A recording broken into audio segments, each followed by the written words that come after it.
So, Earlonne, I'm going to admit this has been a little bit of a journey. My episode started as like a short story. It's become like an epic novel. I know. I was like, damn, Nigel, 2? So you know what I'm like, damn, Nigel, 3? Exactly.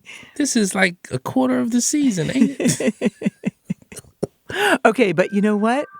When I listened to the last episode, I realized that there is still one piece missing. So it's actually not done yet. What piece is missing? Okay, so I'm going to ask you a favor. I know that you're not big on going into San Quentin these days, but I'm going to ask you if you would take me to a spot in San Quentin that holds a memory for you, and we can just like sit there and talk about it. It's going to prison for probably me and any formerly incarcerated person is just a reality check.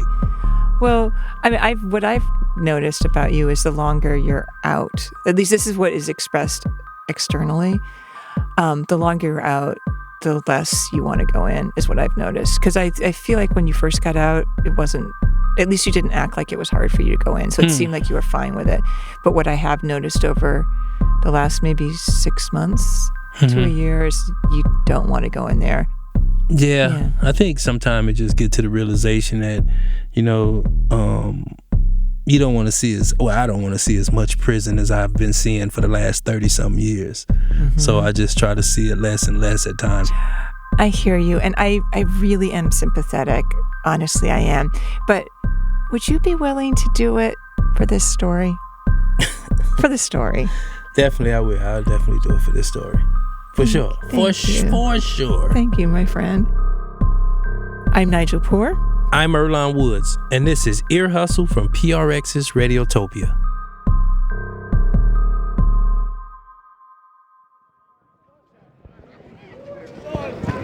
So, Earlonne, what's the mission? What are we doing? So, we are going to... You can't hear me? What about now? All right, we are going to an area on the yard that used to be my kickback spot. So it's a place that has memories for you? It's a place that has memories. Okay, so I think we have to stop at the Mac Shack and tell them we're going. Let's cover our ass. Let's cover our asses. Whenever we go out in the yard, Earlonne, with our recorders, I always like to check in with the correctional officers out on the yard. I just think it's respectful to give them a heads up that that's what we're doing, and, you know, makes a good relationship. Proper recording etiquette. Yes. Hello. I just wanted to let you know we're going out. We have permission to be on the yard with the mics, but I just always want to let that know that we're just going down there. Yeah. Hey, what's up, old Okay. boy? All right. Thank you. Oh, Thank man, you. I'm chilling. Which way we going? A long way.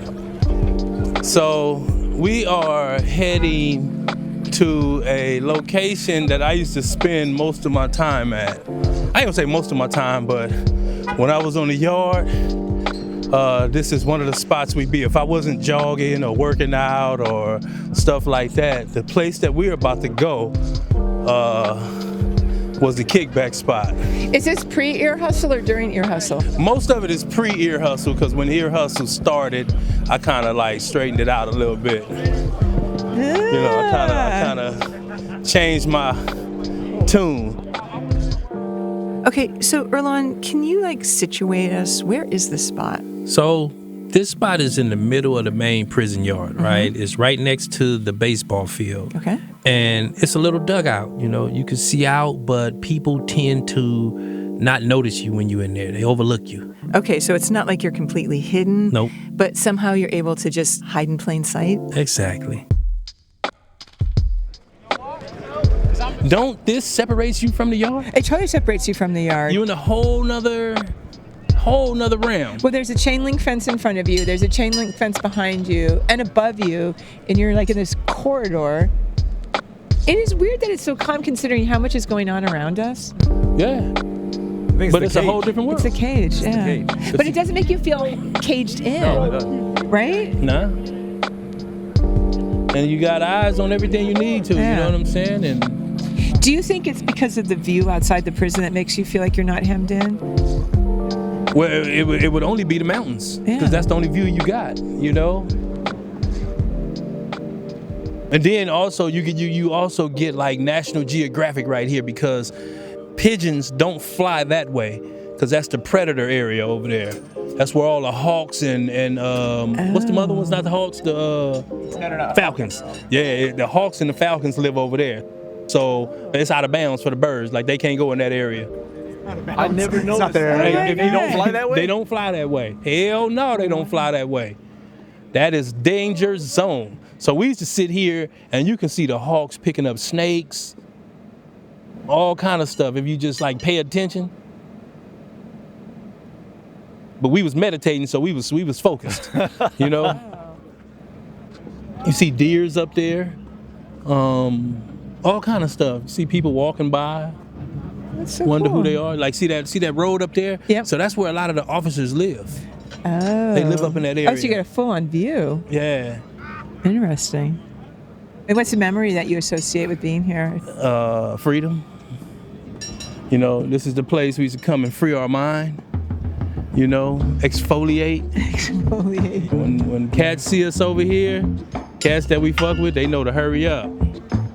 Because we'll be over here whopping it, as they call it. You know, wop wop. There used to be me, my boy Chappelle, my boy Donut. Banks used to come through here every now and again. And other people just ain't gonna come and crash the party, you know, especially when they ain't got 5 on it. Wait. Why do you need 5 on it? That went by Nigel, huh? That went by. Ask him, Nigel. Ask I him. don't know. What did he say? He goes, when you don't have 5 on it. Yeah, what does that mean when you don't have 5 on it?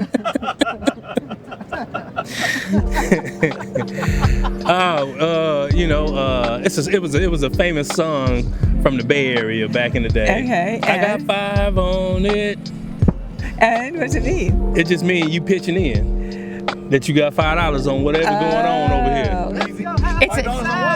So it's a communal experience. It's definitely, I don't know. definitely a communal experience. I'm imagining they brought their snacks. Yeah. Right? They brought their various snacks. Yeah. Yes, they brought the lunch Yeah. from And their chips. and they brought their chips. And the we snack used to be money. over Yes, here, exactly. and all I can say, Nigel, this was the meditating spot. Okay. You know what I'm saying? Just It where was you could get- tranquil. This where you could just float. We were on cloud 9 over here, chilling, looking at Mount Town. You know? I'm getting the picture. If there were a bunch of people sitting here, I don't think I would feel welcome to just walk in. Do you know what I mean? Like when there's people in here, it feels like And they're then in a private it was moment. the type of people that were in here. You know what I'm saying? Describe them. I mean, everybody probably sitting here had been locked up over 15, 20 years. You know what I'm saying? Wasn't really into all the bullshit that's going on around us, you know? So you had a distinctive group of individuals, you know, that wasn't into all the bullshit. Nobody out here doing bullshit, you know, but cats is known for regulating shit, you know, so it was the kickback. Do you remember the last time you came here, or do you remember when you realized you needed to stop coming here?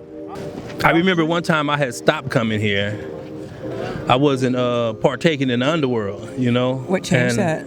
A lot of things changed it. You know, it was just me changing my ways, me changing, you know, stop indulging in certain things. And ear hustle was a big part of it too, you know, seeing what it was and not wanting to jeopardize it in no way. Yeah. Did you miss it?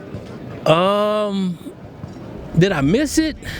Not really, because when I make my mind up on something, I'm done with it, you know. Yeah. So.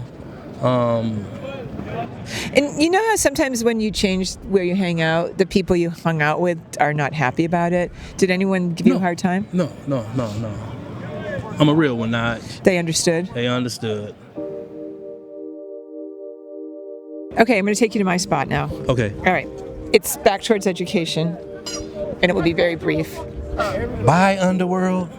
You going to miss it? Nah, I'm not even in the underworld today. Watch out. Excuse us.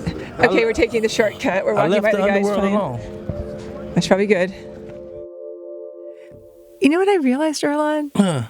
Our spots are actually in this interesting proximity to each other. We actually could, I mean, they're not exactly close. You're in the peripheral. But from my spot to your spot, we could have direct eye contact. Oh, no, definitely. Yeah. I never noticed half of the stuff. Hey, we're walking flea by, market. oh my God, we're walking by a yard sale. Wow. Okay, guys are doing burpees. Hey man, you probably running that spot. You probably trying to double hustle. Hello.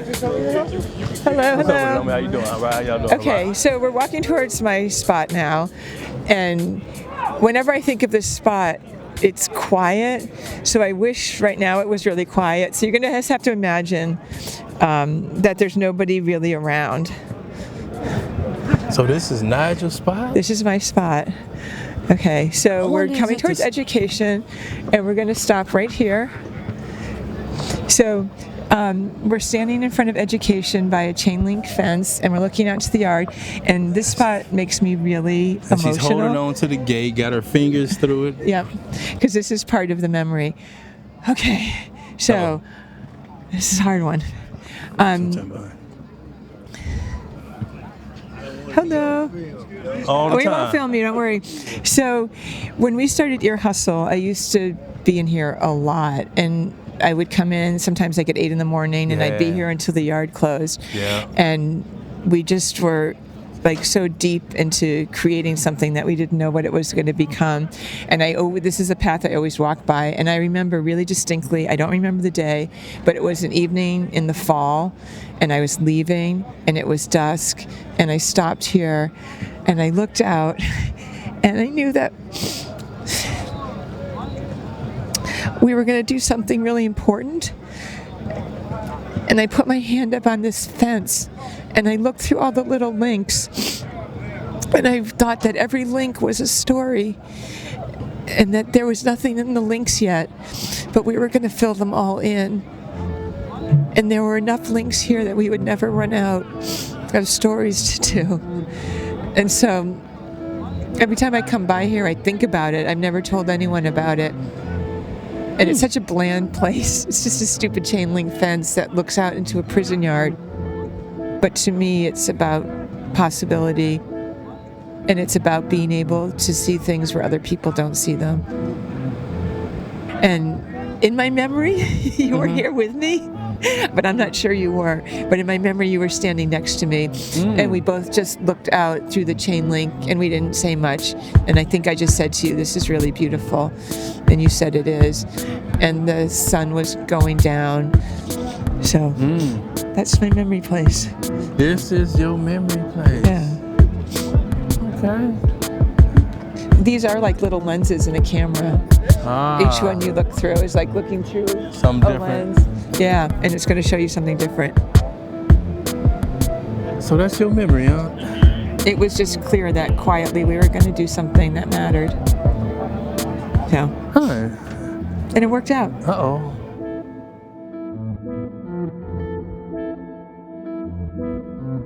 So you know what I just realized? What's that? That both of our memories rely on chain link fence. Yeah. Two different reasons, though. Yep. One is for security, and one is for creative thinking, Yeah. creative stories. Yeah. I know that guy. Uh-oh. He's one of the stories. What's up, Hey, cowboy? cowboy. Yep, we're doing some Indeed, man. interviews. Good to see Man. you.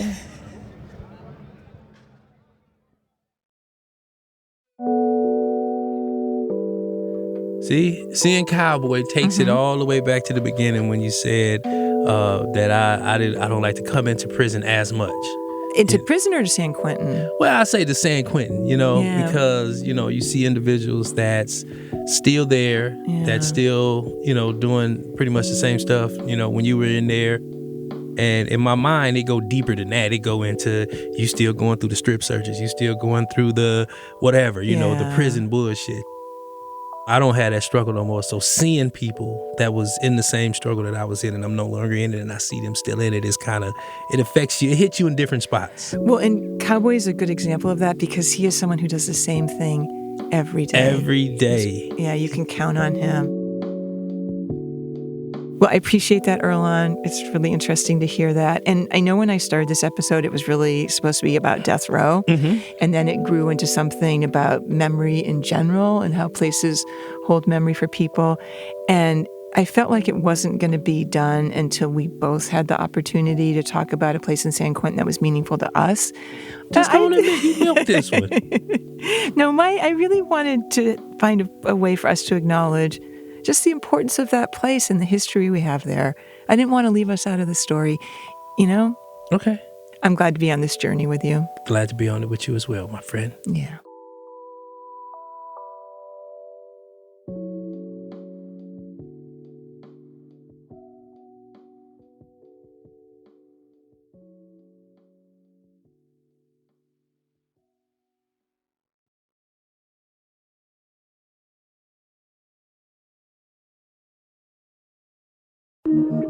Radiotopia from P